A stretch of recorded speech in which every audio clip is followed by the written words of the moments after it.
Is the formula for the uniform motion. Uniform motion के लिए formula obtain करने के लिए हमने कंसिडर किया one dimensional motion.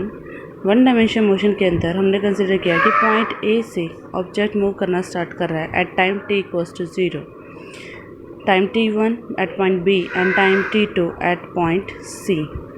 The displacement vector from O to A is x0, O to B is x1, O to C is x2. If we write it in component form और last time जो हमने किया था, अगर मैं देखूँ A B की net displacement कितनी है VT1। A B is your V times of T1. For velocity it is written as displacement, so velocity will be V of T1. This is your x0, this is your x1, so remaining term will be how much? Vt1, because velocity is equals to displacement is your AB divided by time t1, so AB is equals to V of T1. Similarly AC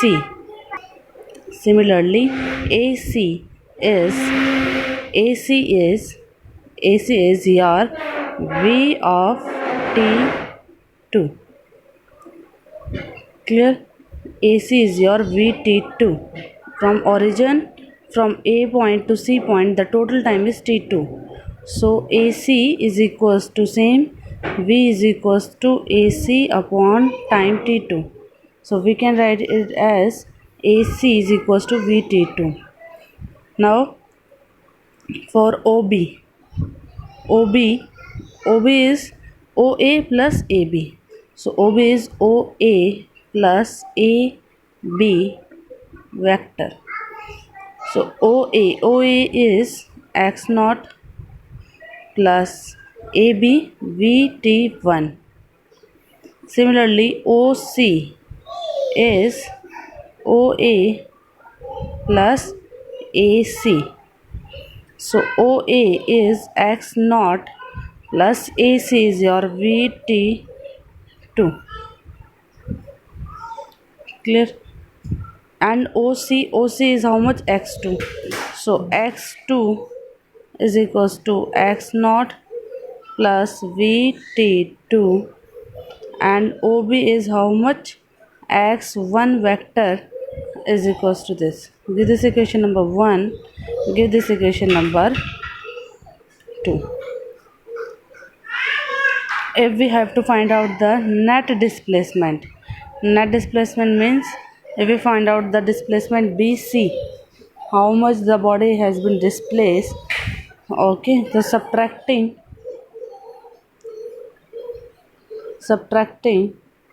1 from 2. 1 from 2 means x2 vector minus x1 x0 plus VT2 minus x0, minus sign हो जाएगा, positive plus sign. Clear? यार नहीं समझ में आ रहा तो इसको इस तरीके से लिख लो ब्रैकेट में, then open the bracket, you are having the term x0 plus VT2 minus x0 minus VT1. This term will cancel out. Next VT2 minus VT1. So taking velocity component common, T2 minus T1. This is the net displacement.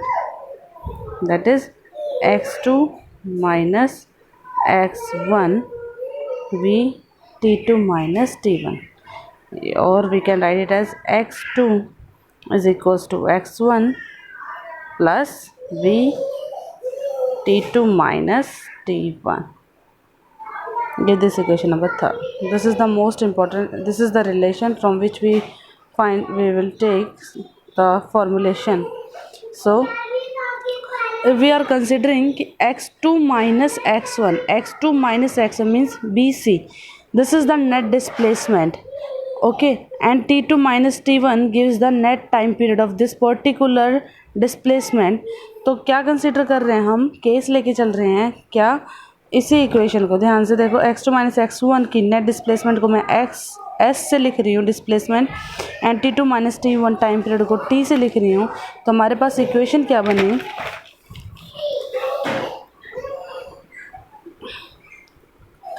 if x2 minus x1 is equals to s and t2 minus t1 gives t, so the component will be, equation क्या थी, x2 minus x1 is equals to v t2 minus t1, clear। तो x2 minus x1 that is s is equals to v of t, clear. Second thing is that, आपको बताया था मैंने, in case of uniform motion, in case of uniform motion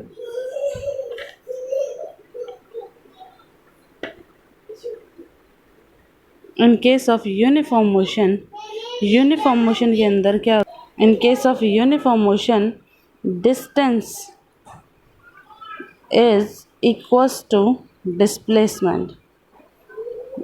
last class में आपको ये condition समझाई भी थी मैंने, दैट डिस्टेंस किसके इक्वल हो जाता है, डिस्प्लेसमेंट के इक्वल। दैट मीन्स जो हमारे पास नोटेशन आई है सिर्फ वहाँ से वेक्टर क्वांटिटी हटा दो तो ये इक्वेशन बन जाएगी डिस्टेंस के लिए x2 minus x1 for velocity for speed, vector quantity नहीं है स्पीड, t2 माइनस t1, क्योंकि मैं अब लिख रही हूँ डिस्टेंस के लिए। So this are this two equation, two formulation of the for uniform motion, clear। next is your position time graph for a moving object। position time graph, position के लिए मैं लिख रही हूँ x and t, xt graph हैं आपके, cases हैं, ध्यान से समझो। अगर फर्स्ट है, if an object is at rest और स्टेशनरी, ऑब्जेक्ट रेस्ट पर है या स्टेशनरी है, स्टेशनरी या रेस्ट का मतलब क्या है कि उसकी जो डिस्टेंस है, जो उसकी डिस्प्लेसमेंट है वो कांस्टेंट है फॉर डिफरेंट टाइम इंटरवल्स। देखो मैंने ये डिस्प्लेसमेंट मानी x नॉट है, ये टाइम पीरियड है t1। अगर मैं इस ग्राफ की पॉइंट्स को नाम दे रही हूँ t1, t2, t3, t4, तो नोट करो ध्यान से देखो कि t1 पर भी x नॉट डिस्प्लेसमेंट थी, t2 पर भी x नॉट डिस्प्लेसमेंट है, t3 पर भी x नॉट है, t4 पर भी x नॉट ही डिस्प्लेसमेंट है। मतलब जो पार्टिकल है वो अपनी सेम पोजीशन पर है, अपनी पोजीशन को चेंज नहीं किया है।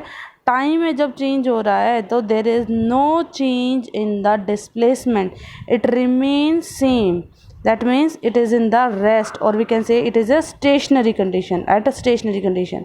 या इसी के ग्राफ को इस तरीके से देखें कि जब इसका डिस्प्लेसमेंट बढ़ रहा है, डिस्टेंस बढ़ रहा है तो टाइम पीरियड भी, sorry, with increasing time period जैसे जैसे बढ़ रहा है इसके डिस्प्लेसमेंट की वैल्यू भी क्या होती जा रही है बेटा, इंक्रीज होती जा रही है। As the displacement is increasing its value is also start increasing for different time intervals. This is the condition for static, clear. A part, rest और stationary. If an object is for uniform motion means when time period is increasing its displacement is also increasing. We are considering that t1, t2 for x naught 1, x naught 2, जैसे जैसे time बढ़ता जा रहा है इसकी displacement भी increase होती जा रही है, ठीक है, इंक्रीज हो रही है, ये बढ़ रहा है तो ये बढ़ रहा है सेम अमाउंट में। So this type of motion is your uniform motion. ये ग्राफ अच्छे से तरीके से समझ लेना, ठीक है। कोई डाउट हो तो डाउट क्लास में आप बता देना मुझे। Next third is your, if an object is in uniform motion along a straight line starting from origin O, ये आपको ग्राफ बता दिया है मैंने। अब इसके बाद ये जो ग्राफ है ये सेकंड वाले का ही पॉइंट है ये, सॉरी। नेक्स्ट है ये आपका थर्ड पॉइंट, अगर कोई particle, if any particle is starting from origin या अवे फ्रॉम द ओरिजिन, ठीक है। अब देखो ये एक्स एक्सिस है, ये एक्स और टी के ग्राफ है। अगर ओरिजिन से स्टार्ट हो रहा है ये तो ओरिजिन से स्टार्ट हो रहा है, सिंपल बेसिक यूनिफॉर्म मोशन को इंडिकेट कर रहा है। बट अगर ये ओरिजिन के लेफ्ट साइड से स्टार्ट हो रहा है, लेफ्ट साइड से स्टार्ट हो रहा है, दैट मीन्स ये नेगेटिव ओरिजिन से नेगेटिव पार्ट है, ठीक है। ये वाला पार्ट कैसा है, नेगेटिव। और ये वाला पार्ट क्या है, ओरिजिन के राइट हैंड साइड, तो ये पार्ट कौन सा होगा इसका, positive. This is the positive and this is the negative, clear. और we can say that this A, B, C. B is on the origin, A is left of the origin and C is right of the origin. Clear? Fourth is your retarded. Retarded का मतलब घटना, decrease होना। Retarded का मतलब क्या होता है, decreasing. सो decreasing. और if an object is moving with a constant negative velocity, negative velocity का मतलब क्या है कि उसकी वेलोसिटी क्या होती जा रही है, कम होती जा रही है। वेलोसिटी क्या होती जा रही है, डिक्रीज। क्योंकि मैंने आपको बताया था दैट वेलोसिटी किसके इक्वल है बेटा, डिस्प्लेसमेंट और अपॉन टाइम। और डिस्प्लेसमेंट कैसे हो सकती है, पॉजिटिव भी, नेगेटिव भी, ज़ीरो भी। तो वेलोसिटी भी हो सकती है ना, ये अगर ये टर्म्स हो सकती है तो वेलोसिटी भी हो सकती है। तो वेलोसिटी कैसी है इसकी, नेगेटिव, जो स्टार्ट हो रही है from the positive position. Positive position का मतलब कि कोई ऑब्जेक्ट, मूविंग ऑब्जेक्ट है, ठीक है, जिसकी इतने डिस्प्लेसमेंट थी, मान लो एक्स डिस्प्लेसमेंट है। इस एक्स डिस्प्लेसमेंट के बाद ये क्या कर रहा है, अपने डिस्प्लेसमेंट को घटाता जा रहा है, किसके साथ, जैसे जैसे इसका टाइम पीरियड इंक्रीज कर रहा है। यहाँ पर जो टाइम पीरियड था T1, यहाँ पर जो टाइम पीरियड था T2, T3, टाइम पीरियड तो ये वाली टर्म तो इंक्रीज हो रही ना, और ये वाली टर्म देखो ध्यान से, इस ग्राफ के अकॉर्डिंग क्या हो रही है, डिक्रीज। जब इस तरीके से ग्राफ किसी पॉजिटिव पॉइंट से डिक्रीज होता हुआ आता है, जब कोई भी पॉइंट पॉजिटिव से डिक्रीज होता हुआ आता है बेटा, that is the condition of retardation. इस कंडीशन को हम क्या बोलते हैं, रिटार्डेशन, डिक्रीज होना, घटना। क्लियर।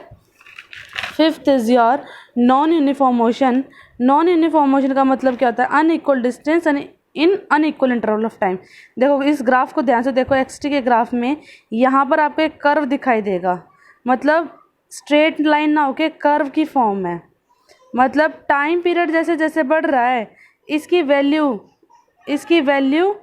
क्या हो रही है, इंक्रीज ना होके, मतलब इंक्रीज तो हो रही है बट यूनिफॉर्मिटी में इंक्रीज नहीं हो रही। जैसे मतलब टाइम पीरियड 1 सेकेंड में एक्स नॉट या एक्स की वैल्यू होगी 2 मीटर, देन 2 सेकेंड में एक्स की वैल्यू होनी चाहिए थी 4 मीटर, नेक्स्ट होनी चाहिए थी 6 मीटर। ये ना होके इसकी वैल्यू हो जाए 2, 6, 9, 10, इस तरीके से। मतलब टाइम पीरियड का जैसे जैसे बढ़े, इसकी डिस्प्लेसमेंट की वैल्यू डिफरेंट आए, यूनिफॉर्म को ना दिखाएं, नॉन यूनिफॉर्मिटी को दिखाएं। और उसके बाद कैसी होगी, ये एक पॉइंट के बाद बैंड होगी, एक पॉइंट के बाद स्टैटिक कंडीशन को भी दिखा दे या डिक्रीज होने लग जाए। This type of graph is of non uniform. ये 5 के 5 ग्राफ अच्छे से कर लेना, इनको नोट डाउन कर लेना। Thank you class.